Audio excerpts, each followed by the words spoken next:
আল্লাহর এই কোরআন রিসার্চ করলেন দীর্ঘ 6 মাস। এই কোরআনের প্রতিটা হরফ, প্রতিটা অক্ষর ব্যাখ্যা করলেন, প্রতিটা অক্ষর নিয়ে তদন্ত করলেন, রিসার্চ করলেন। আল্লাহর এই কোরআন রিসার্চ করলেন, ডাইনে বামে সামনে পিছনে উল্টায় পাল্টায় আল্লাহর এই কোরআন গবেষণা করলেন। গবেষণা করার পর 6 মাস পর ভারত সরকারকে জানায় দিতেছে, ও ভারত সরকার, I have tried for several days to find a mistake in this Quran, but I could not find any mistake. Rather, this Quran is the only way to release humanity. ও ভারত সরকার, এই কোরআন রিসার্চ করলাম 6 মাস। এই কোরআনের প্রতিটা অক্ষর অক্ষর আমি তদন্ত করেছি, ব্যাখ্যা করেছি, বিশ্লেষণ করেছি, বরং এই কোরআনের মধ্যে আমি কোনো ভুল বের করতে পারি নাই। বরং এই কোরআন শুধু মুসলমানদের জন্য নয়, এই কোরআন হচ্ছে আওয়ামী, এই কোরআন হচ্ছে মুসলমান, হিন্দু, খ্রিস্টান, তেতে, জেলে, কুমার, শ্রমিক, আস্তিক, নাস্তিক, এক কথাই বিশ্ববাসীর এহকালীন শান্তি আর পরকালীন মুক্তির একমাত্র গ্যারান্টিযুক্ত সংবিধানের নাম হচ্ছে আল্লাহর কোরআন। দায়িত্ব দেওয়া হলো ডাক্তার কেম কামরকে, আল্লাহর কোরআনে একটা ভুল বের করতে হবে। ডাক্তার কেম কামর আল্লাহর কোরআন তদন্ত করতেছেন, রিসার্চ করতেছেন। 6 মাস পর ভারত সরকারকে জানায় দিতেছে, ও ভারত সরকার, আল্লাহর কোরআন রিসার্চ করলাম, এর মধ্যে কোনো ভুল বের করতে পারি নাই, বরং এই কোরআনের আমি জাহান্নামের যে বিবরণ পেয়েছি, আমি যদি জাহান্নাম থেকে বাঁচতে চাই, ও ভারত সরকার, এই মুহূর্তে আমার কালিমা পড়ে মুসলমান হয়ে যাওয়া দরকার। জোরে কন্যা সুবহানাল্লাহ। রাশিয়ার সরকার চেয়েছিল রাশিয়ার জমিনে কোরআন থাকতে দেবে না, এই জন্য রাশিয়ার সমস্ত কোরআনের কপিগুলো রাশিয়ার মর্মর সাগরে নিক্ষেপ করলো। গোয়েন্দা ডিপার্টমেন্টের সভাপতি আসলো, এসে বলতেছে, ও রাশিয়ার সরকার, তুমি তো আল্লাহর কোরআনের কপিগুলো সাগরে নিক্ষেপ করছো, কিন্তু জানো নি এই রাশিয়ার জমিনে এখনও জিন্দা কোরআন আছে, যারা কথা বলতে পারে, যারা হাঁটতে পারে, চলতে পারে, যাদের সিনার মধ্যে আল্লাহ তাআলার তৈরি 30টা কোরআন, 30টা পারা কোরআন আছে। এরা সূরা ফাতিহা থেকে শুরু করে একবারে দাঁড়াইয়া পুরা আল্লাহর তাআলার কোরআন বলতে পারে। রাশিয়ার সরকার বলো, তাই নাকি? এদেরকে ধরে নিয়ে আসো। সেনাবাহিনীর একটা টিম নিয়ে 3 জন কোরআনে হাফেজকে ধরে নিয়ে আসছে। আচ্ছা বলতেছে, তোমরা বলে কোরআনে হাফেজ, তোমাদের মধ্যে কোরআন আছে? বলে হ্যাঁ আছে। বলতেছে, পড়ে শোনা তো। 3 জন হাফেজে কোরআন দাঁড়াইছে, সূরা ফাতিহা থেকে সূরা নাস পর্যন্ত দাঁড়ায় শোনায় দিচ্ছে। ভারত সরকার, রাশিয়ার সরকার অবাক হয়ে গেছে, কিরে, আমি এই কোরআনের এই কপিগুলো আমি সাগরে নিক্ষেপ করতেছি, অথচ জিন্দা কোরআন, এরা যদি থাকে তাহলে আমার এই কোরআন সাগরে ফেলে দিয়ে আমার লাভ কি? বলতেছে, সিরিয়ালভাবে দাঁড়াইছে। সেনাবাহিনীকে বলতেছে, এই বুকের মধ্যে গুলি করে এদেরকে মেরে ফেলো। বুকে একদম হার্ট বরাবর, হৃদয় বরাবর পিস্তল তাক করছে। তাক করার পরে টিকার চাপ দেয়, গুলি বের হয় না। সুবহানাল্লাহ বলেন। বলতেছে, ঠিক আছে, AK-47 নিয়ে আসো, আর অত্যাধুনিক রাইফেল নিয়ে। এক ইমাম সাহেব চাকরি নিছে শহরে। চাকরির প্রথম জমার মধ্যেই ওয়াজ করতেছে সুদ নিয়ে। ওয়াজের শেষে সভাপতি সাহেব বলতেছে, কি ইমাম সাহেব, কিরা কইল আপনারে? কয়, কি কিরা কইল? কয়, আমি যে খাই। মানে আপনি কি খান? কয়, আমি সুদ খাই। কয়, এত তাড়াতাড়ি আপনার এই কিরা সংবাদটা দিল? আমি তো জানি না আপনি সুদ খান। কয়, তাহলে আপনি কেন আলোচনা করলেন? কয়, আমি আজকে একটা বিষয় নিয়েছি, এর জন্য করছি। কয়, না, আপনি আমার দিকে বাঁকা মাঝে মাঝে টেরা চাইছেন, এটা আমি খেয়াল করছি, আপনি আমাকেই বলছেন। তো সভাপতির যদি গায়ে লেগে যায়, চাকরি থাকবে? চাকরি শেষ। উনি চাকরি নিচে উপজেলা পর্যায়ে, থানা পর্যায়ে। ওই জায়গায় আবার উনি ওয়াজ করতেছে হলো ঘুষের বিরুদ্ধে। মসজিদের সেক্রেটারি হলো থানার ওসি, বলতেছে কি খবর, আইসা সাইরে পারলেন না, সাপের লেজে পা দিচ্ছেন আপনি। কই কেন? আমি যে খাই, ঘুষ খাই, আপনি জানলেন কেমবা? ওনার ওখানেও চাকরি নাই, এরপরে গেছে গ্রামে অঞ্চলে, ওখানে নিতেছে হলো পর্দার বিষয়। পর্দা, যেন পুরুষ মানুষ তার পর্দা করে না, পর্দা নিয়ে আলোচনা করি। মসজিদের যে ক্যাশিয়ার বলতেছে বেতন সভাপতির কাছ থেকে নিয়েন, আমি আর বেতন দিতে পারবো না। কেন? আমার বউ যে এনজিওতে চাকরি করে, আমার মিন করে আপনারা সরাসরি আমাকে নিয়ে কথা বলছেন। আমার বউ এনজিওতে চাকরি করে, পর্দা করে না, এর জন্য আলোচনাটা করছেন। তে ওনারও চাকরি ওখান থেকে নাই। উনি তওবা করলো, এমন একটা জায়গায় যাব যেই জায়গায় গেলে ফিতনা নাই, মানুষ ক খ গ গ কিছুই বোঝে না, ওই জায়গায় যাব। গ্রাম অঞ্চলে গেছে, যাওয়ার পরে কোনো ওয়াজই করে নাই, রাগ করে সূরা ফাতিহার পরে ইয়াসিন ওয়াল কুরআনিল হাকীম। মসজিদের বড় একটা পজিশনের মানুষের নাম হইল ইয়াসিন, তার বাবার নাম হইল হাকিম। মসজিদের সভাপতি সাহেব এসে বলতেছে যে তার নাম কইলে নামাজের মধ্যে তার বাপের নামও কইলে আমার নামটা কইলে না কে? কয় এটার নাম কইলাম কোনে, আমি কোরআন তেলাওয়াত করছি, কত কিছু বুঝি না। আগামী শুক্রবারে যদি আমার নামে সূরা না হয় চাকরি থাকবে না। কিন্তু ইমাম সাহেব খুব বেকায়দা, একটা সপ্তাহ পরে উনি সূরা বানাইছে। যে লোকটা বলছে হ্যাঁ নাম হলো বাবর, বলতেছে ইয়া আইয়ুহাল বাবর আনতা কালবুন। কালবুন মানে হচ্ছে কুত্তা, আংতা মানে তুমি, তার মানে তুমি কুত্তা। ও আবুকা খিনজির, তোর বাপ হইল শুয়ের। ও জাদ্দুকা হিমার, তোর দাদা হইল গাধা। فإنكم لجاهلون। সুন্দর একটা সূরা না? মানে তোরা 14 গোষ্ঠী মূর্খ, ঠিক আছে না? এখন হুজুর যদি আরবিতে এরকম কয়, কারো বোঝার কোনো ক্ষমতা আছে? তো আমাদের সমাজে আমরা যদি কোরআন এবং সুন্নাহর আলোকে আলোচনা করি, কারো না কারো গায়ে লেগে যাবে। সে যদি বাধা দেয়, আমি যদি বন্ধ করে দিই, আল্লাহর এই কোরআন এই জমিনে কায়েম হবে না। সুতরাং আলোচনা হবে কোরআন থেকে। কোরআন থেকে আলোচনা হবে, কোরআন থেকে আলোচনা। মাহফিলের সভাপতির মতো হবে না, মাহফিলের শ্রোতাদের মন মতো হবে না, দুনিয়ার কারোর মন মতো হবে না। কোরআনের আলোচনা হবে কোরআনের মতো করে। আলু, বেগুন আর ইলিশ মাছ, যারা রুচি বোঝেন তারা তো বোঝেন আলু, বেগুন আর ইলিশ মাছ কতটা মজাদার খাদ্য। শীতের দিনে বিশেষ করে খুবই সুস্বাদু একটা তরকারি। সকালবেলা বেগুন আর ইলিশ মাছের ঝোল, দুপুরবেলা সরিষার তেল দিয়ে বেগুন ভর্তা, বিকেলবেলা বেগুনের গরম গরম চপ। কোনো সমস্যা নাই, সমস্যা শুধুই তাহাদের অ্যালার্জি আছে যাহাদের। অ্যালার্জি আলা রোগী বেগুন ঝোল খাইলেও চুলকায়, বেগুন ভর্তা খাইলেও চুলকায়, বেগুন চপ খাইলেও চুলকায়, বেগুন দেখলেই চুলকান উঠে যায়। কিছু কিছু অ্যালার্জি রোগী আছে। ঠিক তেমনিভাবে অ্যালার্জি আলা রোগী যেমন বেগুন খাইলেও চুলকায়, চপ খাইলেও চুলকায়, ভর্তা খাইলেও চুলকায়, আপনার আর আমার মধ্যে ইমানের অ্যালার্জিওয়ালা কিছু রোগী আছে। মাদ্রাসা দেখতে পারে না, মসজিদ দেখতে পারে না, আল্লাহর কোরআনের মাহফিল সহ্য করতে পারে না, হুজুর আর টুপিদারি দেখতে পারে না। এই সমস্ত দেখলেই চুলকানি উঠে যায়।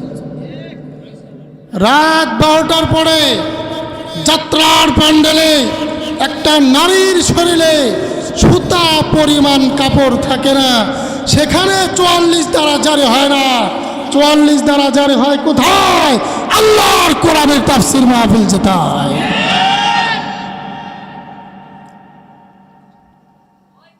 তাফসীরে বাইজাবি খোলেন, আল্লামা সানাউল্লাহ পানিপতি রহমতুল্লাহি আলাইহি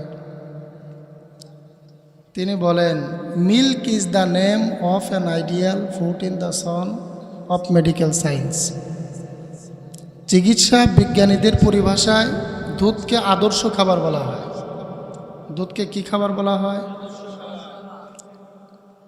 আপনারা শুনতে না চাইলে আমি কষ্ট করে বলবো কেন? দুধ আদর্শ খাবার, এটা কার ভাষা? বিজ্ঞানীদের ভাষা। কিন্তু আমাশা আক্রান্ত রোগী যারা ডাক্তারের কাছে যায়, যখন ডাক্তার প্রেসক্রিপশনের লেখে নিচে সুন্দর করে লিখে, তখন যে আমাশা আক্রান্ত রোগী যারা, দয়া করে দুধ খাবেন না তারা। কারণ কি? আমাশা আক্রান্ত রোগী যদি দুধ খায়, ওর আমাশা আরও বেড়ে যায়। আমাশা আক্রান্ত রোগী যেমন দুধের ভিটামিন সহ্য করতে পারে না, মুনাফিক আর কাফেররাও আল্লাহর কোরআন সহ্য করতে পারে না। আমাশা আক্রান্ত রোগী যেমন দুধের ভিটামিন সহ্য করতে পারে না, আমাশা আক্রান্ত রোগী যেমন দুধ খাইলে আর ঘন ঘন বাথরুমে যাওয়ার প্রয়োজন হয়, মুনাফিক আর কাফেররাও আল্লাহর কোরআনের মাহফিল দেখলে ওদের চুলকানি উঠে যায়। কথা বলেন ঠিক কিনা?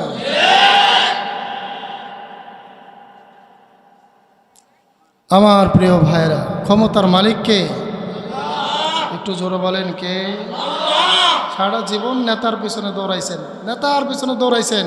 এই নেতারা কইন জান্নাত কিনে দিতে, মানেন তো আল্লাহকে নাকি? মনে বিশ্বাস করেন জান্নাত আছে, হিসাব হবে বিশ্বাস করেন? নেতাকে বললেন আমার জান্নাতের ব্যবস্থা করে দেন, দাড়ি তো পাকা ফেলাইছি, এই জীবন তো স্বর্গ করে ফেললাম, নেতা দিতে পারবে জান্নাত? সুতরাং আল্লাহর কোরআনে মাহফিলে এসে অল্প একটু সময় জোরে জোরে আল্লাহর পক্ষে যদি একটু আওয়াজ দেন, দোষ কোথায়? ঠিক না? তাহলে ক্ষমতার মালিককে আল্লাহর প্রশংসা করলে আল্লাহ খুশি না বেজা? ক্ষমতার মালিক কি জনগণ? ক্ষমতার মালিক মনে হয় ভারত। ভারত ইচ্ছা করলে ক্ষমতায় বসাইতে পারে নাকি বলেন? ক্ষমতার মালিক কি আমেরিকা? আহা, দুনিয়ার কাউকে তেল দিয়া চললেই ক্ষমতায় যাওয়া যায় না যদি আল্লাহ ইচ্ছা না করে। ইনশাআল্লাহ বলেন ইনশা আল্লাহ। আমার প্রিয় ভাইয়েরা, কথাই কথা বারে জালে বারে ঘি, বহু কথা মাথায় আসছে, আমি করব কি? বিগত ইতিহাসে এই দলের লোক তো এখানে আছেন, কিচ্ছু করার নাই ভাই। কোরআন থেকে কথা বলতেছে, আপনি আমার কাছে আসেন, সুন্দর করে বুঝাই দেব। যদি দেখেন কোরআন থেকেই বলছি, তাহলে কিন্তু আপনার ব্যাপারে পদক্ষেপ নিব ইনশাল্লাহ। যদি দেখেন কোরআন থেকে বলছি। ভাই আমার দল বড় না আমার খোদা বড়? আমার দল বড় না আমার আল্লাহ বড়? আমার বাবা বড় না আমার আল্লাহ বড়? আমি বড় না আমার আল্লাহ বড়? আমার আল্লাহর চাইতে কারো সম্মান বেশি হইতে পারে না।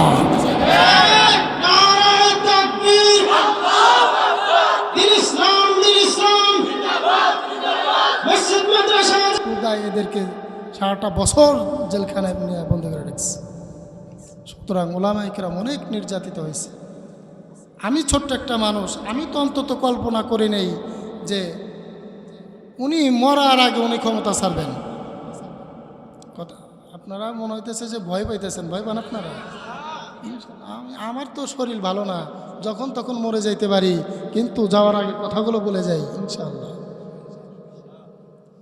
আমি তো ভাবছিলাম উনি মরার আগে উনি ক্ষমতা ছাড়বে না, আর একটা ভাবছিলাম আমি মনে হয় বাইসা থাকতে ওনার ক্ষমতা ছাড়া দেখতে পারবো না। কিন্তু আল্লাহ তাআলা প্রমাণ করে দেখাইলেন, আল্লাহ ইচ্ছা করলে রানিং যে বিষয়টা সবচেয়ে বেশি সমস্যা হয়েছে সেটা হলো এক জায়গায় মাহফিল করতে গেলেই পারমিশন লাগবে। কি লাগবে? অনুমতি দেবে না মাহফিল। আরে ভাই, মাহফিল করলে কি সমস্যা? আশেপাশে কনসার্ট হয় না, গান বাজনা হয় না, তো মাহফিল করলে কি সমস্যা? এরপরে মাহফিলে পারমিশন দেবে। কেন দেবে? উনি সেট করবে বক্তা এই চলবে না, অমুক বক্তা চলবে না, অমুক বক্তাকে আনা যাবে না। শেষে বলতো রাজনৈতিক কোনো আলোচনা করা যাবে না, বলতো না এরকম। অথচ মূর্খের দল জানেই না এই জাতি রাজনীতি শিখেছে কোরআন থেকে। কোথা থেকে? আল্লাহ রসুল রাজনীতি করছেন কি করেন নাই? আল্লাহ রসুল রাষ্ট্রনায়ক ছিলেন কি ছিলেন না? আবু বকর সিদ্দিক রাষ্ট্রনায়ক ছিলেন না? ওমর রাষ্ট্রনায়ক ছিলেন না? হযরত ওসমান, হযরত আলী কি রাষ্ট্রনায়ক ছিলেন না? তারা কেন রাষ্ট্রনায়ক ছিলেন? শুধুমাত্র আল্লাহর কোরআনের জমিনে প্রতিষ্ঠিত করার জন্য।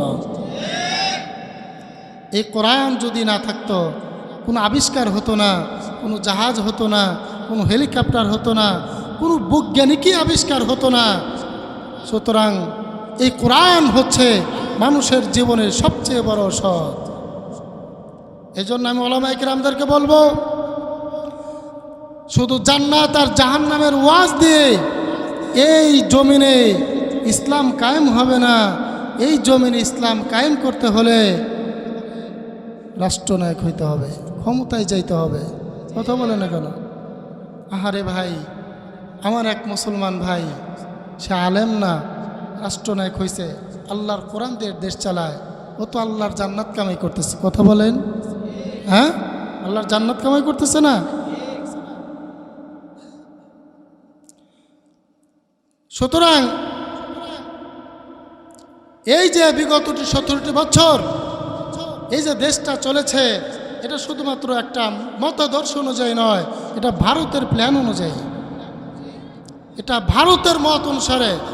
শুধুমাত্র এই যে সীমানা একটু সুবিধার জন্য ইমানওয়ালা, বুক ভরা ইমানদার এই বিডিআরদেরকে হত্যা করেছে, শুধুমাত্র সীমানায় সুবিধা পাওয়ার জন্য। 2013 সালে যখন নাকি শাপলা চত্বরের মধ্যে হাজার হাজার লক্ষ লক্ষ ওলামা একরাম এক জায়গায় হয়ে গেছে, ভারতের মাথা নষ্ট, ওই দেশ তো এখন হুজুরদের হয়ে যাবে, আমাদের তো কোনো নিয়ম কানুন চলবে না, পাখির মতো ওলামা একরামদেরকে হত্যা করেছে। এই 2024 সালে মাসুম বাচ্চারাও তো রক্ষা পায় নাই। সুতরাং ভারত এই দেশের মালিককে আল্লাহ রাব্বুল আলামিন বলেন, কুলিল্লাহুম্মা মালিকাল মুলকি তু'তিল মুলকা মান তাশাউ ওয়া তানজিউল মুলকা মিম্মান তাশাউ ওয়া তু'ইজ্জু মান তাশাউ ওয়া তুযিল্লু মান তাশাউ বিয়াদিকাল খায়র ইন্নাকা আলা কুল্লি শাইইন কাদির। আমার সম্মানিত ভাইরা, আপনারা আলোচনা শুনতেছেন কিন্তু কিছুটা খেয়াল করতেছেন, আমি সময় নিচ্ছি, আমার কিচ্ছু মন থাকে না, মানে আমি কথা বলতে পারতেছি না, এতটাই আমি অসুস্থ। আল্লাহ পাক রব্বুল আলামিন বলেন, ক্ষমতার মালিক কে? একটু আওয়াজ দিয়ে বলেন না, ক্ষমতার মালিক কে?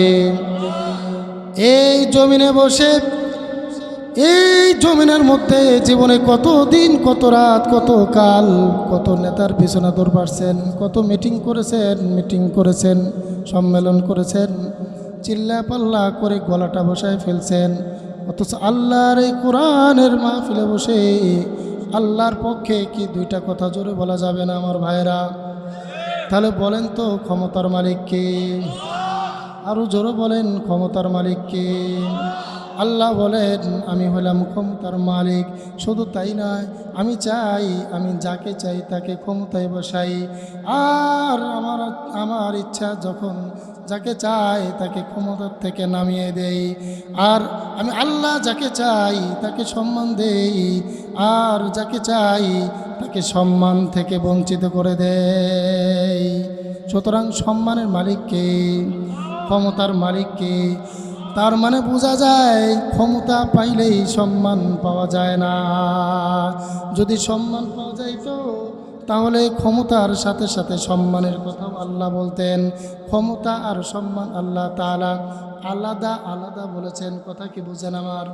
হ্যাঁ, এই দুনিয়ায় অনেক মানুষ আল্লাহ পাক রব্বুল আলামিন ক্ষমতা দিছেন, কিন্তু ক্ষমতা থেকে নামানোর আগে আগে জুতা পিটায়া পিটায়া তারপরে ক্ষমতার থেকে নামায় দিছেন।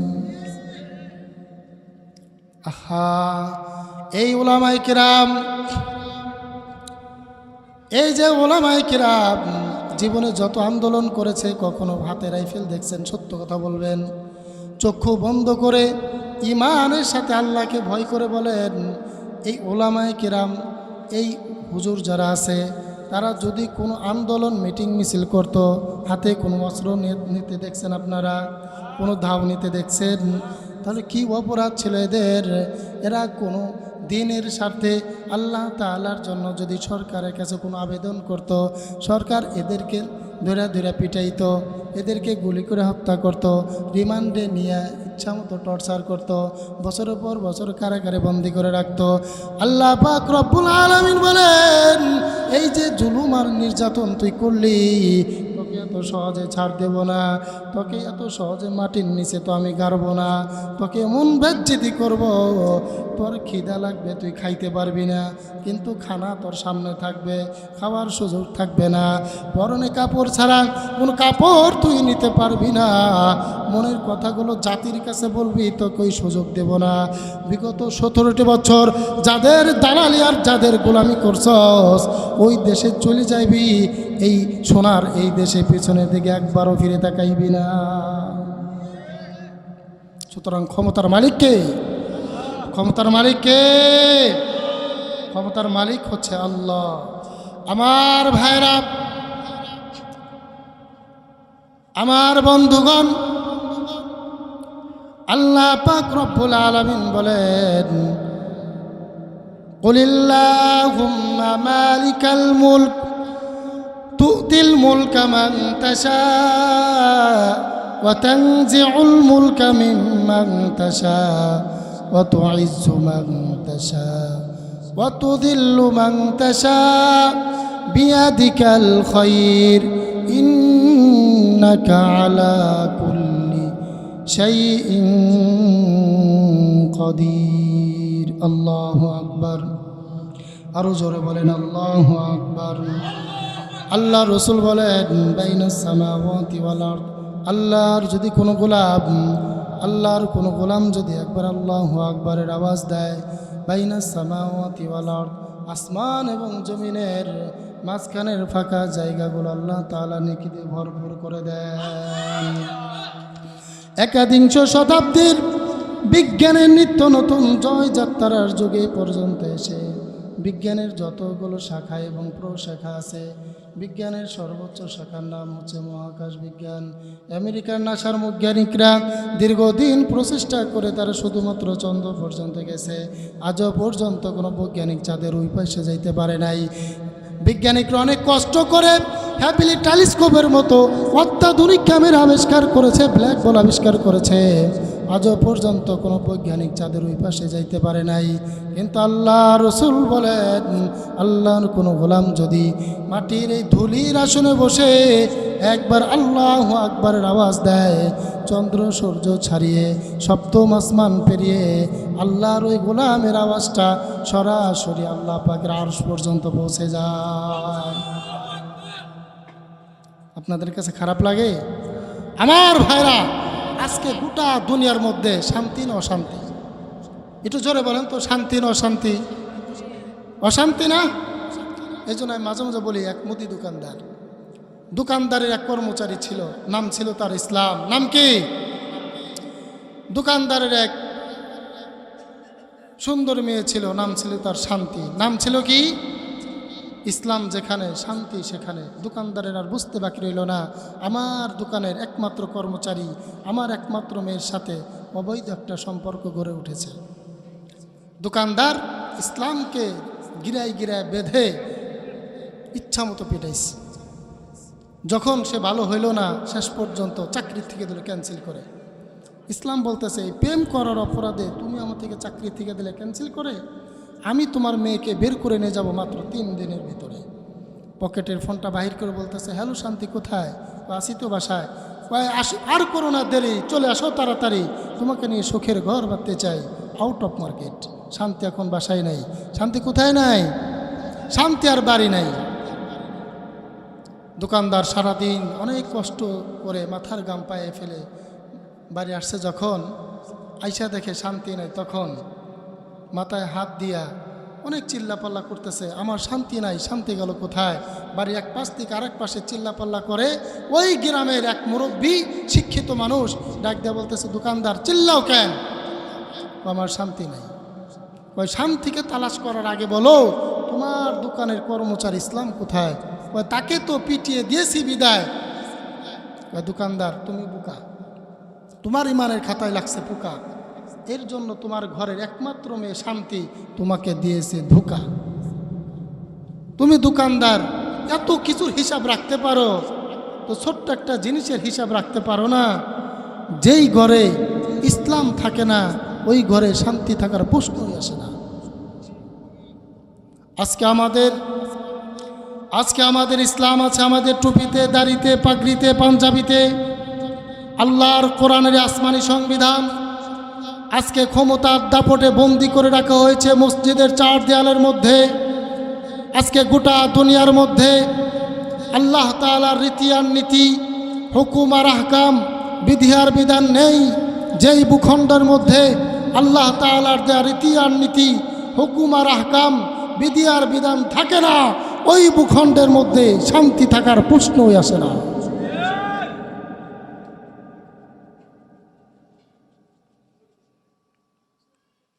একজনের বাড়িতে লাগছে আগুন, লোকটি বলতেছে, প্রিয় ভাইয়ের আমার বাড়িতে আগুনে পড়ে যাবে আর তোমরা ঘরে বসে রবে, থাকলে কি আল্লাহ সবে? যার যা আছে তাই নিয়ে ঝাঁপিয়ে পড়তে হবে, আমার বাড়ির আগুন নিভাতে হবে। এবারের সংগ্রাম আমার বাড়ির আগুন নিভানোর সংগ্রাম। এখন এক বুড়ি মাথায় নিয়ে খড়ি হেঁটে হেঁটে যাচ্ছিল বাড়ি। এ আওয়াজ শোনার সাথে সাথে বুড়ি আর করলো না দেরি, মাথার এক বোঝা খড়ি আগুনের উপর ঢেলে দিল তাড়াতাড়ি। আগুন তো লিভে গেল। এই জেনপুর এলাকার নতুন শ্বশুর তার নতুন জামার জন্য নতুন ল্যাপটপ কিনে ফিরতেছিল বাড়ি। তিনি চিন্তা করলো, বুড়ি গরিব মানুষ, উনি যদি খড়ি আগুনের উপর ঢেলে দিতে পারে, আমি ল্যাপটপ দিলে সমস্যা কোথায়? উনি চিন্তা না করে ল্যাপটপ আগুনের উপর ঢেলে দিল। আগুন তো মোটামুটি লিভে গেল। এই এলাকার এক মুদি দোকানদার 5 কন্টেনার কেরোসিন তেল কিনে ফিরতেছিল বাড়ি। এই আওয়াজ কানের সাথে যাওয়ার সাথে সাথে তিনি চিন্তা করলো, বুড়ি তার খড়ি দিতে পারলো, শ্বশুর তার ল্যাপটপ দিতে পারলো, আমি কেরোসিন তেল দিলে সমস্যা কোথায়? আরে মিয়া, জীবনে তো ব্যবসা বহুত করেছি, বেঁচে থাকলে আরও করা যাবে, কিন্তু তার আগে আমার মুসলিম ভাইয়ের আগুন নিভাতে হবে। এবারের সংগ্রাম আমার মুসলিম ভাইয়ের আগুন নিভানোর সংগ্রাম। বিন্দুমাত্র চিন্তা না করে 5 কন্টেনার কেরোসিন তেল আগুনের উপর ছেড়ে দিছে। আগুন তো চিরজীবনের জন্য লিভে গেছে। আগুনের উপরে খড়ি ল্যাপটপ আর কেরোসিন তেল ঢেলে দিলে যেমন আগুন লেবে না, বরং আগুনের লেলিহান শিখা আরো ধাউ ধাউ করে বাড়িটি জ্বালিয়ে পুড়ে ছারখার করে দেয়। অনুরূপভাবে আল্লাহর তৈরি করা মানুষ, আল্লাহর তৈরি করা সৃষ্টি জগৎ কোনোদিন আব্রাহাম লিঙ্কন, লেনিন আর কার্ল মার্কসের তৈরি করা আইন দিয়ে এই সমাজ রাষ্ট্রে প্রতিষ্ঠিত হলে দাউ দাউ করে জ্বলা ছাড়া ওই সমাজ রাষ্ট্রে কখনো শান্তি প্রতিষ্ঠিত হতে পারে না। যতই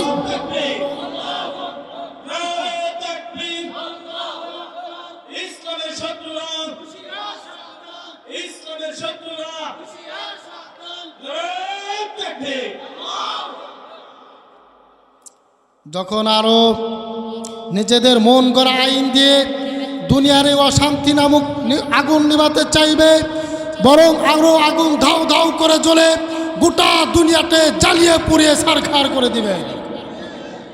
কথায় আছে, আগুন যদি চাও লিভাতে তাহলে এক্ষুনি যেতে হবে 3 মাথাওয়ালা ডিজিটাল বুদ্ধিজীবীর কাছে। 3 মাথাওয়ালা ডিজিটাল বুদ্ধিজীবীকে? ওই যে বয়স হইতে হইতে গুজা হয়ে বসতে বসতে 2 হাঁটু 2 মাথা, মাঝখানে 1 মাথা, এইলো 3 মাথা, গিয়ে বলতেছে, চাচা আপন পান বাঁচা, আমাদের বুদ্ধি কাঁচা। কেন কি হয়েছে? আগুনের উপরে খড়ি ঢেলে দিলাম, ল্যাপতোষক ঢেলে দিলাম, কিরোসিন তেল দিলাম, আগুন লিবাইতে পারলাম না। চাচা বলতেছে আগুনের উপরে খড়ি, ল্যাপতোষক আর কিরোসিন তেল দিয়ে আগুন লিবাতে চাই যারা, ডিজিটাল বোকা তারা।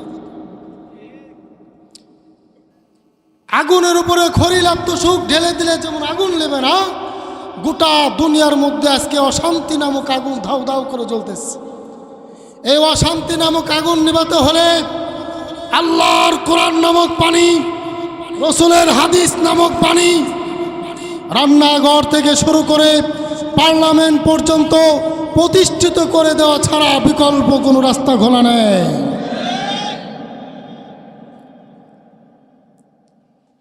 আমার প্রিয় ভাইরা, আমার কথা বোঝেন আপনারা? তাকবীর দিতে হবে, তাকবীর দিতে হবে। বাংলাদেশে পদ্মা মেঘনা বহমান থাকবে যতদিন, আল্লাহু আকবার আওয়াজ হবে ততদিন। একটু জোরে, মানে কি, মানে সার্কেস দেখতেছে হুজুর, তো এরকম আলোচনা আমরা জীবনে কোনোদিন শুনিনি, এ কি কয়? আবার শুরু থেকে, বাংলাদেশে পদ্মা মেঘনা বহমান থাকবে যতদিন, আল্লাহু আকবার আওয়াজ হবে ততদিন।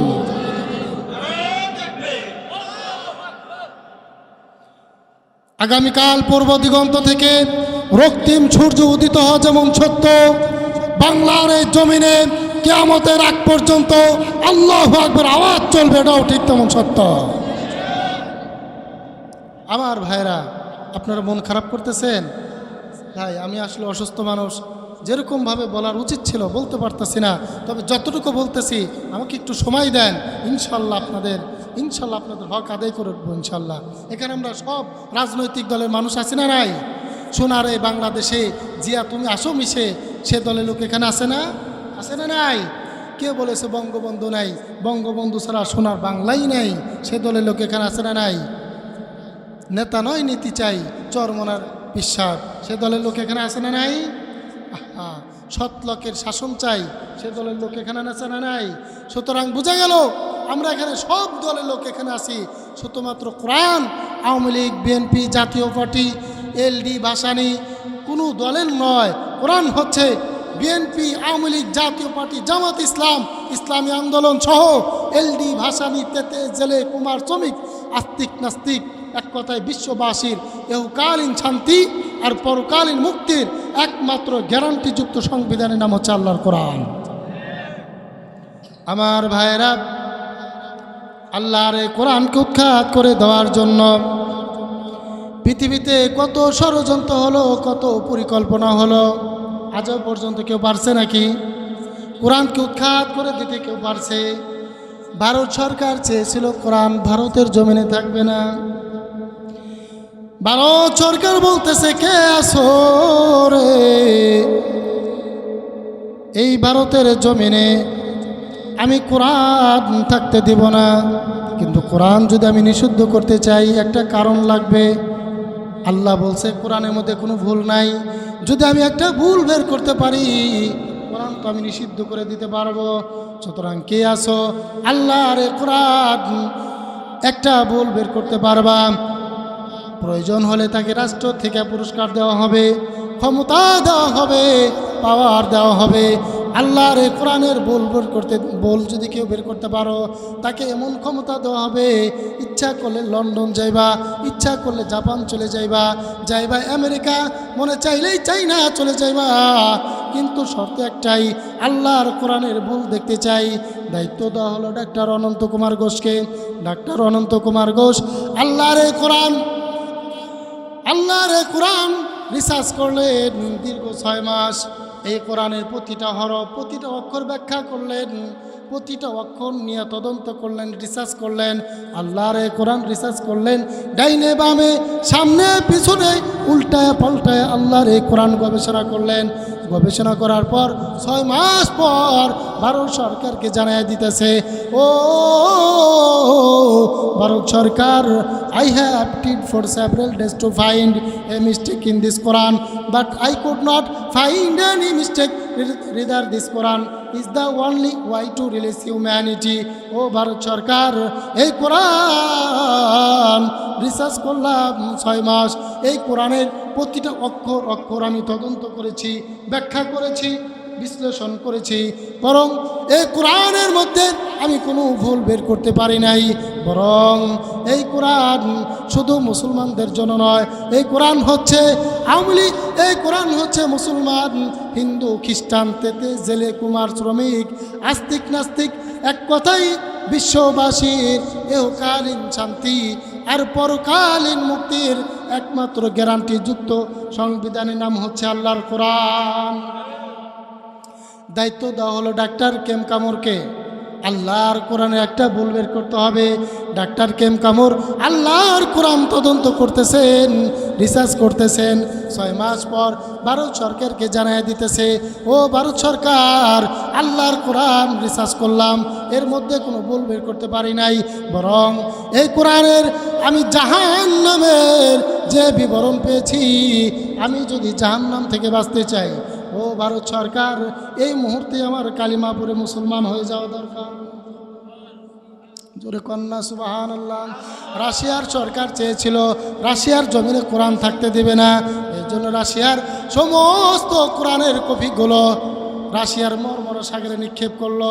গোয়েন্দা ডিপার্টমেন্টের সভাপতি আসলো, এসে বলতেছে, ও রাশিয়ার সরকার, তুমি তো আল্লাহর কোরআনের কপিগুলো সাগরে নিক্ষেপ করছো, কিন্তু জানো নি এই রাশিয়ার জমিনে এখনও জিন্দা কোরআন আছে, যারা কথা বলতে পারে, যারা হাঁটতে পারে, চলতে পারে, যাদের সিনার মধ্যে আল্লাহ তাআলার তৈরি 30টা কোরআন, 30টা পারা কোরআন আছে। এরা সূরা ফাতিহা থেকে শুরু করে একবারে দাঁড়াইয়া পুরা আল্লাহর তাআলার কোরআন বলতে পারে। রাশিয়ার সরকার বলো, তাই নাকি? এদেরকে ধরে নিয়ে আসো। সেনাবাহিনীর একটা টিম নিয়ে 3 জন কোরআনে হাফেজকে ধরে নিয়ে আসছে। আচ্ছা বলতেছে, তোমরা বলে কোরআনে হাফেজ, তোমাদের মধ্যে কোরআন আছে? বলে হ্যাঁ আছে। বলতেছে, পড়ে শোনা তো। 3 জন হাফেজে কোরআন দাঁড়াইছে, সূরা ফাতিহা থেকে সূরা নাস পর্যন্ত দাঁড়ায় শোনাই দিচ্ছে। ভারত সরকার, রাশিয়ার সরকার অবাক হয়ে গেছে, কিরে, আমি এই কোরআনের এই কপিগুলো আমি সাগরে নিক্ষেপ করতেছি, অথচ জিন্দা কোরআন, এরা যদি থাকে তাহলে আমার এই কোরআন সাগরে ফেলে দিয়ে আমার লাভ কি? বলতেছে, সিরিয়ালভাবে দাঁড়াইছে। সেনাবাহিনীকে বলতেছে, এই বুকের মধ্যে গুলি করে এদেরকে মেরে ফেলো। বুকে একদম হার্ট বরাবর, হৃদয় বরাবর পিস্তল তাক করছে। তাক করার পরে টিকার চাপ দেয়, গুলি বের হয় না। সুবহানাল্লাহ বলেন। বলতেছে, ঠিক আছে, AK-47 নিয়ে আসো, আর অত্যাধুনিক রাইফেল নিয়ে আসো। অত্যাধুনিক রাইফেল নিয়ে আসছে, টেকার চাপ দিচ্ছে, গুলি বের হয়ে গেছে। 3 জন কোরআনে হাফেজ জমিনে লুটে পড়ে গেছে। এই আনন্দে রাশিয়ার সরকার, আনন্দে আর খুশিতে নারী নর্তকী উলঙ্গ মেয়েদেরকে নিয়ে আনন্দ উল্লাসে মেতে উঠেছে। যখন 3 জন কোরআনে হাফেজ নারায়ে তাকবীর আল্লাহু আকবার বলে দাঁড়িয়ে গেছে, ঠিক তখন আল্লাহর এই কোরআন বন্ধ করা সম্ভব? আল্লাহর এই কোরআন বন্ধ করা সম্ভব?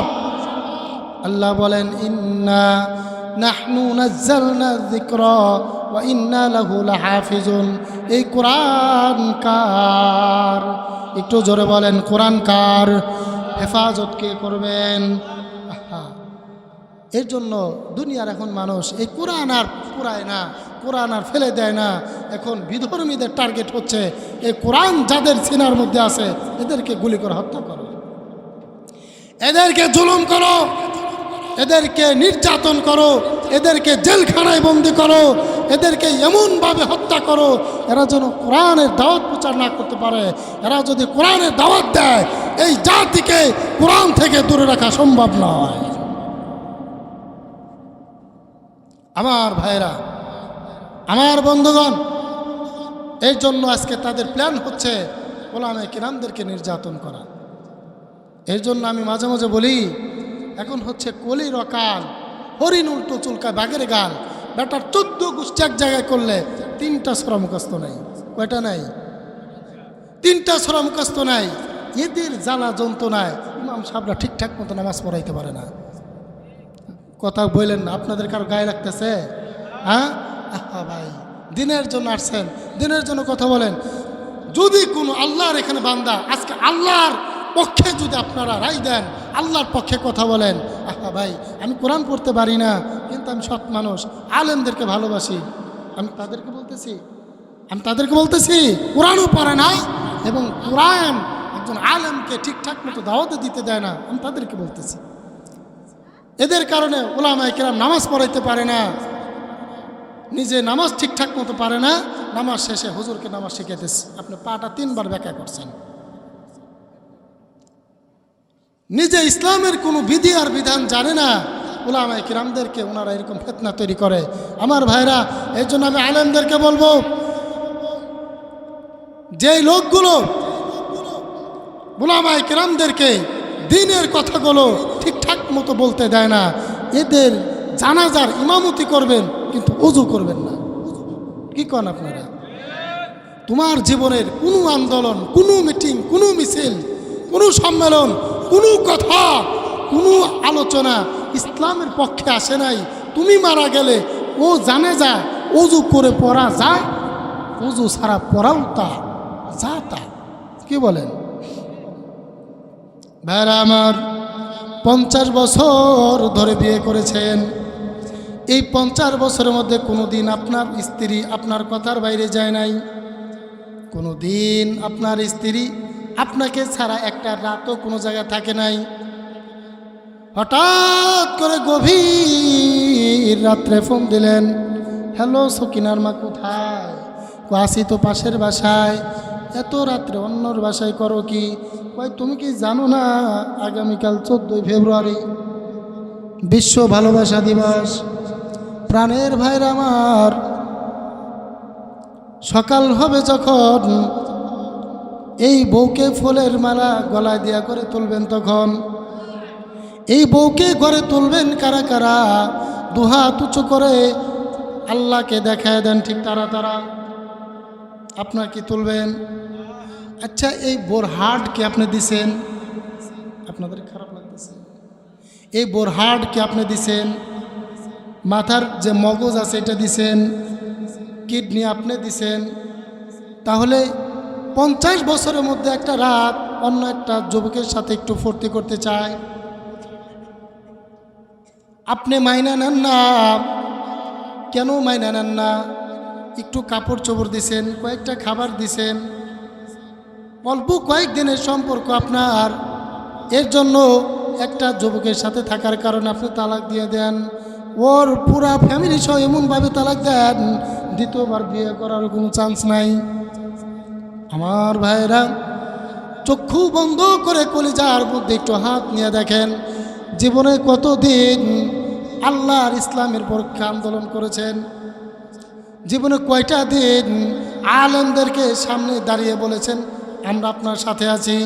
জীবনে কয়টা দিন তাফসীর কোরআনের মাহফিলে দাঁড়িয়ে বলেছেন আমরা আছি আল্লাহর কোরআনের পক্ষে? অথচ চক্ষু বন্ধ করে দেখেন, জীবনের অর্ধেক সময় নেতার পিছনে চলে গেছে। জীবনে কোনো আন্দোলন, কোনো মিটিং মিছিল আল্লাহ তাআলার পক্ষে আসে নাই।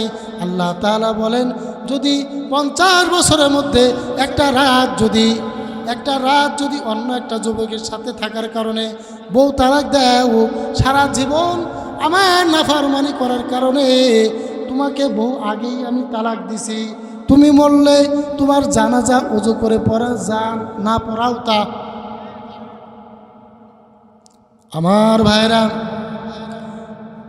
1500 বছর পূর্বে আল্লাহর নবী কোরআনের দাওয়াত দিলেন, যেই দিন আল্লাহর নবীর বিরুদ্ধে অবৈধ ট্রাইব্যুনাল গঠন করা হলো, ঠিক সেই দিন 40 বছর পর্যন্ত আল্লাহর নবী ছিলেন আল আমিন। এই 40 বছর পর্যন্ত আল্লাহর নবী বলতো যা, মক্কার লোকেরা বিশ্বাস করতো তা। আল্লাহ রসুল ডাক দেয়া বলতেছে, রে মক্কাবাসী, ও মক্কাবাসী, এইটা কোন দিক? বলতেছে মুহাম্মদ, এটা তো পূর্ব দিক। আমি মুহাম্মদ যদি বলি আগামীকাল সূর্য পূর্ব দিগন্ত থেকে উদিত হবে, মক্কার কাফেররা বলছে মুহাম্মদ তুমি তো আল আমিন, তুমি যেটা বলবা ওইটাই ঠিক। কি দেখা গেল?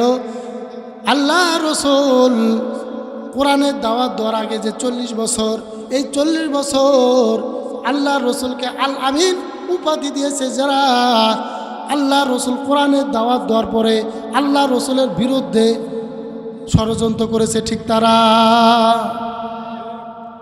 40 বছর আল্লাহ রসুলের বিরুদ্ধে কোনো দাগ লাগে নাই, কোনো কাদা লাগে নাই, মক্কার কোনো থানা ইফার হয় নাই, কোনো চিঠি হয় নাই। আল্লাহ রসুল কোরআনে দাওয়াত দিলেন যেই দিন, বিশ্ব নবীর বিরুদ্ধে অবৈধ ট্রাইব্যুনাল গঠন করা হলো, ঠিক সেই দিন আল্লাহ রসুল কোরআনের দাওয়াত দিয়েছেন। বাধা এসেছে, আমিও যদি আজকে কোরআনে হক আদায় করে দাওয়াত দেই, আমার বিরুদ্ধে অপবাদ আসবে, এটা স্বাভাবিক ব্যাপার। আমার ভাইরা, যেই নবীর কান, যেই নবীর নাক, যেই নবীর জবান, গোটা বডি ল্যাঙ্গুয়েজ আল্লাহ তাআলা তৈরি করেছেন কোরআন বলার জন্য। আল্লাহু আকবার। সেই নবী যদি কোরআনের ব্যাখ্যা করেন, সেই নবী যদি কোরআনে তাফসির করেন, কতই না সুন্দর সেই কোরআনের তাফসির। আল্লাহ রসুলের কণ্ঠের তেলাওয়াত শুনে মানুষ কালিমা পড়ে মুসলমান হয়েছে। আল্লাহ রসুলের চেহারা দেখে মানুষ কালিমা পড়ে মুসলমান হয়েছে। হজ্জের মৌসুমে মক্কাতুল মুকাররমের আশেপাশে আল্লাহ রসুল কোরআন তেলাওয়াত করতেছে। আগন্ত হাজিদেরকে উদ্দেশ্য করে মক্কার লোকেরা বলতেছে, ও হাজিরা, মুহাম্মাদের কাছে যায়ও না, মুহাম্মদ মাজনুন, মুহাম্মদ পাগল। হাজিরা বলতেছে, একটা পাগলের জন্য মক্কার এমপি, মন্ত্রী আর সরকার, প্রেসিডেন্ট যারা আছে তারা এত কেন মাইকিং করতেছে যে অমুক পাগল, তার কাছে যায়ও না? তাহলে বোঝা যায় পাগলও ছোট পাগল না, পাগলও অনেক বড় পাগল। চলো যাই পাগলটা একটু দেখে আসি। পাগল দেখতে গেছে। পাগল যদি হয় পরনে থাকবে চট, চুলগুলো থাকবে এলোমেলো কিংবা মাথায় জট। পাগল দেখতে এসে দেখে মাথায় জটও নাই, পরনে চটও নাই। এ কেমন পাগল রে? আল্লাহর রসুলের চেহারার আলোতে খানায় কাবা শরীফের দেওয়াল আলোকিত হয়ে গেছে। আল্লাহ রসুলের কণ্ঠ আল্লাহ তার অত্যন্ত সুন্দর দিয়েছিলেন। আল্লাহ রসুল প্রাঞ্জল আরবি ভাষায় কথা বলতে পারতেন। আল্লাহ রসুলের কণ্ঠের তিলাওয়াত শুনে আর চেহারা দেখে আগন্ত হাজিরা ধর্মের বুকে লাথি মেরে কালিমা পড়ে মুসলমান হয়ে গেল। তাহলে যেই নবীর চেহারা দেখে মানুষ কালিমা পড়ে মুসলমান হলো, যেই নবীর কণ্ঠের তেলাওয়াত শুনে কালিমা পড়ে মুসলমান হয়ে গেল, সেই নবী কোরআনের দাওয়াত দিয়েছেন। বাধা এসেছে, জুলুম এসেছে, নির্যাতনের স্টিম রুলার এসেছে, কারাগারে থাকতে হয়েছে। আজকে আমিও যদি কোরআনের হক আদায় করে দাওয়াত দেই, আমার বিরুদ্ধে একটু ষড়যন্ত্র হবে, এটা অস্বাভাবিক নয়। সারা জীবন কোরআনের দাওয়াত দিলেন, আপনার উপরে একটা পচা ডিমও মারে না, তাহলে বোঝা যায় আল্লাহ রসুল কোরআনের দাওয়াত দিয়ে মার খাইছে। যেখানে আপনি পিঠ আর পেট বাঁচাইতে গিয়া সেখানে কেটে ফেলছেন। সেখানে সারা জীবন কোরআনের দাওয়াত দিয়েছেন, কোন বাধা আসে নাই, কোন অপবাদ আসে নাই, কোন ষড়যন্ত্রের শিকার হন নাই। তাহলে বোঝা যাবে আল্লাহ রসুল যেই দাওয়াত দিছে আপনার আমার ওই দাওয়াত হচ্ছে না।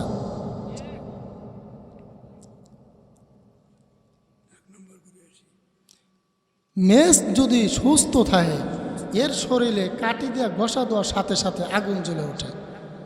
আর যদি উদানো হয়, এটা ঘষতে ছিঁড়ে যায়, তারপরে আগুন জ্বলে না। ইমানদার যারা নারায়ে তাকবীর শোনার সাথে সাথে আল্লাহু আকবার তো জবান দিয়ে বেরিয়ে যাওয়ার কথা। তাকবীর দিতে হবে, হুঙ্কার দিতে হবে। মুসলমান যদি তাকবীর না দিত, এই দেশের মাদ্রাসাগুলো বন্ধ হয়ে যেত। মুসলমান যদি তাকবীর না দিত, এই দেশের মসজিদগুলো বন্ধ হয়ে যেত। মুসলমান যদি তাকবীর না দিত, এই দেশে ইসলাম চলতো না। মুসলমান যদি তাকবীর না দিত, এই দেশে 5 ওয়াক্ত নামাজ পড়ার কোনো মানুষ থাকতো না। সুতরাং আমরা খালিদ বিন ওয়ালিদের জাত, আমরা তারেক বিন জিয়াদের জাত, আমরা হুসাইন আহমদ মাদানির জাত। আল্লাহু আকবার তাকবীরের জন্য বুকের তাজা রক্ত এই জমিনে ঢেলে দিতে পারি, কিন্তু মৃত্যুর 1 সেকেন্ড আগ পর্যন্ত আল্লাহু আকবার আওয়াজ বন্ধ করতে পারি না।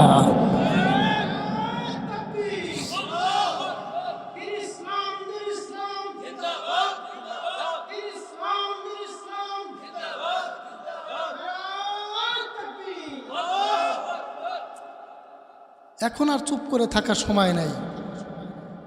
আমাদের পার্শ্ব প্রতিবেশী 2টা রাষ্ট্র খুব মহব্বত করে, আমাদের মহব্বতের ঠেলায় 2টা বন্ধু রাষ্ট্রই কাঁটাতারের বেড়া দিছে মহব্বতের ঠেলায়। এমন মহব্বত করে, এক বন্ধু আমাদের কাছে ইয়াবা, আর এক বন্ধু দিয়েছে আমাদের ফেন্সিডিল। আমাদের গোটা দেশটা সোনার ছেলেদেরকে গাঁজাখোর বানিয়ে ফেলছে। এই 2টা রাষ্ট্র যদি আমাদেরকে একটা ঠেলা দেয় আর ধাক্কা দেয়, বঙ্গোপসাগরে ডুবে মরা ছাড়া রাস্তা নাই। কথা বলেন না কেন ভাই? সুতরাং এই দেশে বাঁচতে হলে ঈমান নিয়ে বাঁচতে হবে, এই দেশে বাঁচতে হলে ইসলাম নিয়ে বাঁচতে হবে, এই দেশে বাঁচতে হলে কোরআন বুকে নিয়ে বাঁচতে হবে।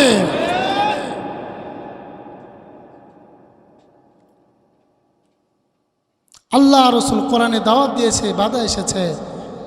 আল্লাহ রসুল কোন বাড়িতে যে আগুন লাগিয়ে দিছিল, সাহাবায়ে কিরাম কারো বাড়িতে যা আগুন দিয়ে পুড়াই দিছে? আল্লাহ রসুল মানবতা বিরোধী কোন অপরাধ করেছিল? তাহলে কোন অপরাধে আল্লাহ রসুলের হেলমেট ভেঙে মাথার মধ্যে লোহা শিক ঢুকিয়ে দিছে, আল্লাহ রসুলের দাঁত ভেঙে ফেলছে, আল্লাহ রসুলের 3.5 বছর জেলখানায় বন্দি করে রাখছে? ভাই কোন অপরাধে? আল্লাহ রসুলের কোনো অপরাধ ছিল না। আল্লাহ রসুলের একটাই অপরাধ ছিল, আল্লাহ রসুল আল্লাহর কথা বলতেন। আজকেও আমার মতো আলেমরা নির্যাতিত, অপমানিত, এদের কোনো অপরাধ নাই, এদের একটাই অপরাধ, এটা আল্লাহর কোরআনে দাওয়াত দেয়।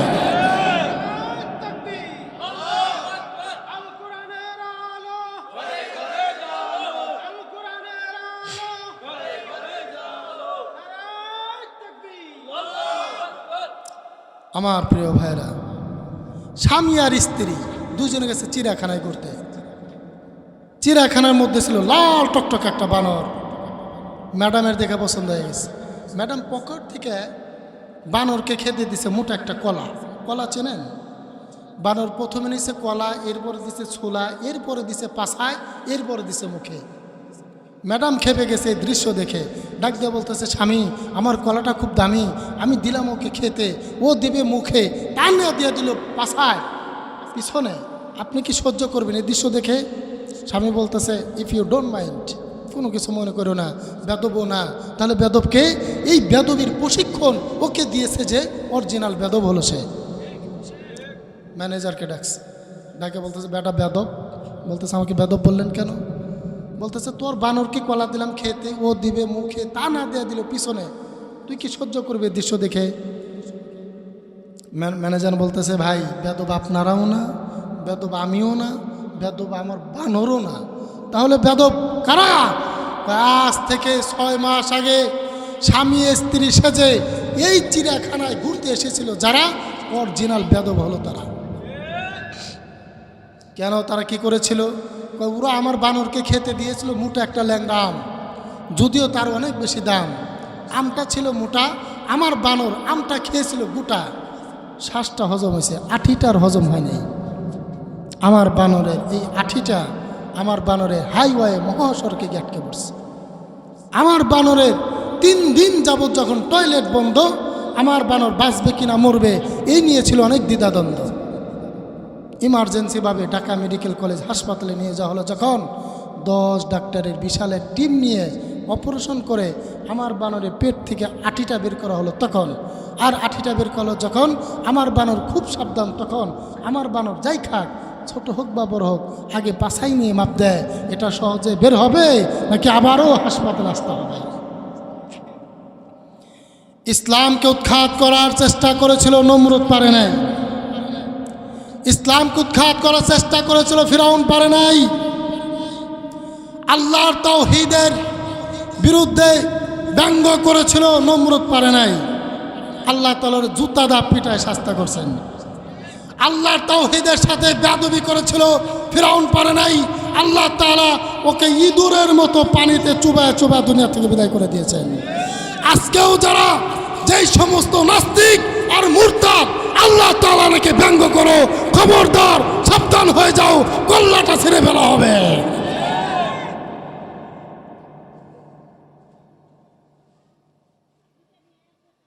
আমার ভাইরা, ধনী মানুষ অসুস্থ, রক্ত দরকার, কোথাও রক্ত খুঁজে পাওয়া যাচ্ছে না। হঠাৎ করে এক কিপনে রক্তের সাথে মিলে গেছে। কিপনকে বলতেছে, ভাই রক্ত দেওয়া লাগবে। আমি নিজেই খাই নে, আমি রক্ত দেওয়ার প্লেয়ার। এই কিপনকে ধরে জোর করে বেঁধে হাসপাতাল থেকে 3 ব্যাগ রক্ত নিচ্ছে। নিয়ে বলতেছে, কিপন 3 ব্যাগ রক্ত নিচ্ছে। 3 ব্যাগ? হাসপাতাল ডয়ের থেকে 3 লাখ টাকার একটা চেক লিখে কিপনকে দিছে। আমি আরও 3 ব্যাগ রক্ত দিবার চাই। মানে ও জানেও না ওরে প্রতি ব্যাগে 1 লক্ষ করে টাকা দেওয়া হবে। বলতেছে, এখন লাগবে না, লাগবে যখন তোমাকে টেলিফোন করা হবে তখন। 1 মাস পরে ফোন দিচ্ছে, হ্যালো কিপন কোথায়? আসি তো বাসায়। চলে আসো তাড়াতাড়ি, রক্ত দরকার। আমি এক্ষুনি আসতেছি। ও মনে করছে আজকে 1 লাখ করে টাকা দেবে। 1 ব্যাগ রক্ত নিচ্ছে। 1 ব্যাগ রক্ত নেওয়ার পর পকেট থেকে 10 টাকা বের করছে, 2 টাকার নোট, তার মধ্যে 3টেই ছিঁড়া। কিপনের মাথা নষ্ট, মন খারাপ। বলতেছে, ভাই আপনি আমার সাথে বেয়াদবি করলেন, ফাজলামি করেন। কেন ভাই? গতবার দিলেন প্রতি ব্যাগে 1 লাখ, আর এখন দেন আমার 10 টাকা, তার মধ্যে 6 টাকায় অচল। আপনি আমার সাথে বেয়াদবি করতেছেন না? কই কিপন, মন খারাপ করিস না, মন খারাপ করিস না। আগে আমার রক্ত ছিল ভালো, আমার মনও ছিল ভালো, তুই কিপন খারাপ, তোর রক্ত খারাপ। যেই দিন থেকে তোর রক্ত আমার শরীরে আসছে ওই দিন থেকে আমি নিজেই কিপন হয়ে গেছি।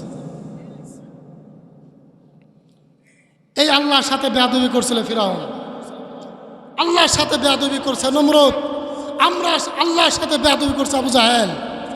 যুগে যুগে যারাই আল্লাহর সাথে বেয়াদবি করেছে আর বর্তমানে আল্লাহর সাথে যারা বেয়াদবি করে, নমরুদ, ফিরাউন, আবু জাহেল, এদের শরীরে রক্ত যুগে যুগে যাদের শরীরে প্রবেশ করেছে তারাই আল্লাহর সাথে বেয়াদবি করেছে।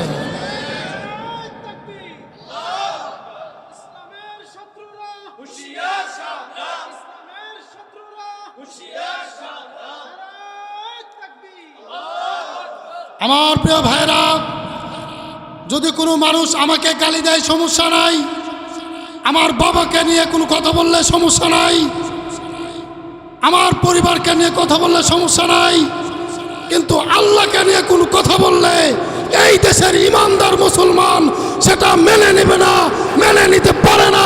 সুতরাং আমি এই মঞ্চ থেকে ঘোষণা দিতে চাই, যারা আল্লাহকে নিয়ে অকট্ট ভাষায় গালিগালাজ করে এই সমস্ত আউল বাউল ফাউলদেরকে এই দেশের ফাঁসির কাস্টে ঝোলাতে হবে।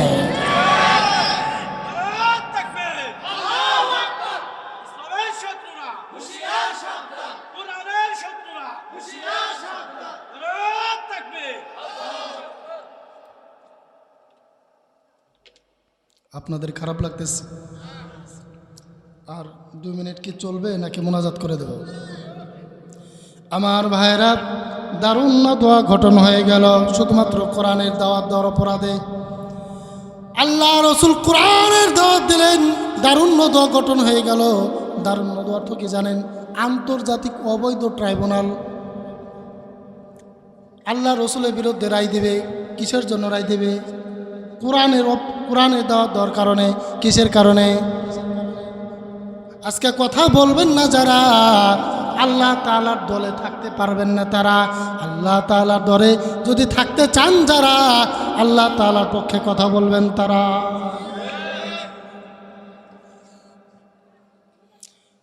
আল্লাহ রসুলের বিরুদ্ধে অবৈধ বিচার ব্যবস্থা করবে। কিসের কারণে? কোরআনের কথা বলার কারণে। আল্লাহ রসুল কোরআনের দাওয়াত দেওয়ার কারণে আল্লাহ রসুলের বিরুদ্ধে অবৈধ রায় দেবে। আর আমার আল্লাহ রাব্বুল আলামিন চুপচাপ সব সহ্য করবে, সব চুপচাপ সহ্য করবে। তাই হতে পারে আল্লাহ রাব্বুল আলামিন, আমরা এখন মানুষের সাথে কথা বলি মোবাইল, টেলিফোন, টুইটার, ফেসবুক, ইন্টারনেটের মাধ্যমে। আল্লাহ রাব্বুল আলামিন আরও 1500 বছর পূর্বে আল্লাহ রসুলের সাথে কথা বলতেন জিবরাইল আলাইহিস সালামের মাধ্যমে। আল্লাহ রসুলকে জিব্রাইলকে ডাক দেয়া বলে, গো জিব্রাইল, আর করোনা দেরি, চলে যাও তাড়াতাড়ি।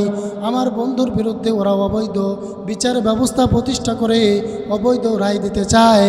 ওদের রায় দেওয়ার আগে আগে ওদের রায়গুলো আমি আপনার কাছে ফাঁস করে দিতে চাই।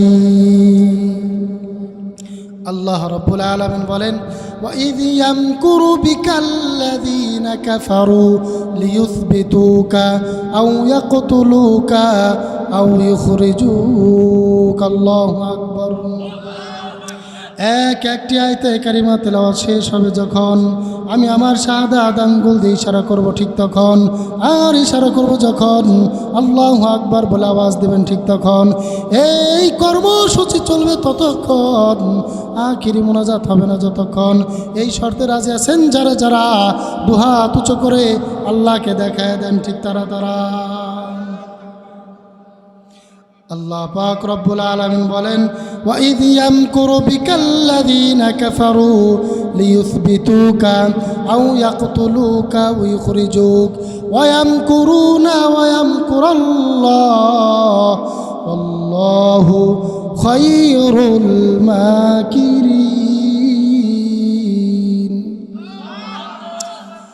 জিব্রাইল চলে আসলেন, আল্লাহ রসুলকে জানায় দিলেন, ওগো নবী, আল্লাহ আপনাকে বলে দেয় কাফের আপনাকে আপনার বিরুদ্ধে অবৈধ রায় দিবে। কয়টা রায় দিবে? 3টা রায় দিবে। একটা রায় হলো আপনাকে গ্রেফতার করা রায় দিবে, 2 নাম্বার আপনাকে দেশ থেকে বের করে দিবে, 3 নাম্বার আপনাকে হত্যা করা রায় দিবে। আল্লাহ রসুল ডাক দেয়া বলে, আল্লাহ আমি এখন কি করব, আমার এখন কি হবে? আল্লাহ ডাক দেয়া বলে, হাবিব আমার, ওগো হাবিব আমার, আমার নাম আল্লাহ, আমার সাথে দেয় যারা পাল্লা, আমি রাখি না তাদের ঘাড়ের কল্লা। একটু জোরে বলা যাবে কি সুবহানাল্লাহ? চিন্তা করে দেখেন, অতীতে আল্লাহর সাথে পাল্লা দিয়েছে যারা, কল্লা হারিয়েছে তারা। ফিরাউন পাল্লা দিছে, কল্লা নাই। নমরুদ পাল্লা দিছে, কল্লা নাই। আবু জাহেল পাল্লা দিছে, কল্লা নাই। আজও আল্লাহর সাথে পাল্লা দিচ্ছে যারা, ভবিষ্যতে দেহ থাকবে কিন্তু কল্লা খুঁজে পাবে না তারা। মেয়ের বাবা ছেলের বাবাকে কি বলে? বিয়াই বলে। কি বলে? মেয়ের বাবা ছেলের বাবার বাড়িতে গেছে বেড়াইতে, গিয়ে বলতেছে, বিয়াই গোসল করেছি, তেল মাখবো, তেল দরকার। ছেলের বাবা বলতেছে, গতবার লুঙ্গিটা ভালো দিস নাই, প্রতিশোধ নেওয়া দরকার। ছেলের বাবা তেলের মধ্যে পেশাব ভরে মিক্সার করে দিয়ে দিছে। গোসল করার পরে তেল শরীর মাখতেছে। মেয়ের বাবা শিক্ষিত মানুষ, যখন মাখতেছে ঠিক পাইছে, বিয়াই আমার সাথে বেয়াদবি করছে। শরীরে তেল মাখার পরে ছেলের বাবার হাত ধরে বলতেছে, বিয়াই, ও বিয়াই, আগামী বছর এই দিনে তোমার আমার বাড়ি দাওয়াত। 1 বছর পরে ছেলের বাবা মেয়ের বাবার বাড়ি গেছে বেড়াইতে। গোসল করার পরে ছেলের বাবা বলতেছে, বিয়াই গোসল করেছি, শরীরে তেল মাখবো, তেল দরকার। মেয়ের বাবা বলতেছে, শুধু একবার চাওয়া দরকার। মেয়ের বাবা শুকনা বাথরুম তেলের মধ্যে মিক্সার করে দিচ্ছে। ছেলের বাবা মেয়ের বাবাকে দিয়েছিল কুইনাইন, আর মেয়ের বাবা দিছে অ্যান্টিবায়োটিক। যখন নাকি ছেলের বাবা শরীরে তেল মাখতেছে, গন্ধ টের পায়, বলতেছে, ও বিয়াই, এটা কোন দোকানের তেল? ওই যখন নাকি পেশাব করা তেল দিছিল, তখন মেয়ের বাবা বলছিল, বিয়াই এটা কোন দোকানের তেল? ছেলের বাবা বলছিল, এটা আমার নিজস্ব ঘানির তেল। এখন আবার জিজ্ঞাইতেছে, ও বিয়াই এটা কোন দোকানের তেল? বলতেছে, তুমি মেয়ের বাবা হিসাবে আমাকে দিয়েছিলা নিজস্ব ঘানির তেল, এটা ঠিক তার পিছনের ঘানির তেল। ভাইরা আমার, যোগে যোগে মামলা মোকদ্দমা, জজ ব্যারিস্টার, অবৈধ ট্রাইব্যুনাল, আদালত, পুলিশ, থানা সব ঠিক কিছুই ঠিক আছে। সময় যখন পরিবর্তন হয়েছে, একজনের গলার রশি আর একজনের গলার উপরে পড়েছে। সময় কখনো এক যায় না। এই জন্য যে যেটা করবে ওইটা ঘুরে ফিরে কিন্তু তার গলায় চলে আসবে। আল্লাহ ডাক দেওয়া বলো, আমার হাবিব, হাবিব, আমার নাম আল্লাহ, আমার সাথে দেয় যারা পাল্লা, আমি রাখি না তাদের ঘাড়ের কল্লা। আপনি হাতে করে নেবেন এক মুঠো বালু, হাতটা করবেন ঢালু, দিবেন একটা ফু। হাতের মধ্যে বালু নিয়ে হাতটা ঢালু করে একটা ফু দেওয়ার দায়িত্ব আপনার। একটা ফু দেওয়ার দায়িত্ব আপনার। আপনাকে এই কাফেরদের সামনে নিরাপদে বের করে মদিনার প্রেসিডেন্ট বানায় দেওয়ার দায়িত্ব আমি আল্লাহর। আল্লাহ পারবে? আল্লাহ পারবে? আল্লাহর কাছে সেই ক্ষমতা আছে নাকি খাজা বাবার কাছে ক্ষমতা হস্তান্তর করছে? নাউজুবিল্লাহ কন্যা জোরে আল্লাহু আকবার। আল্লাহ সব পারে। আল্লাহ কি পারে? সব পারে। ইচ্ছা করলে জাগার উপরে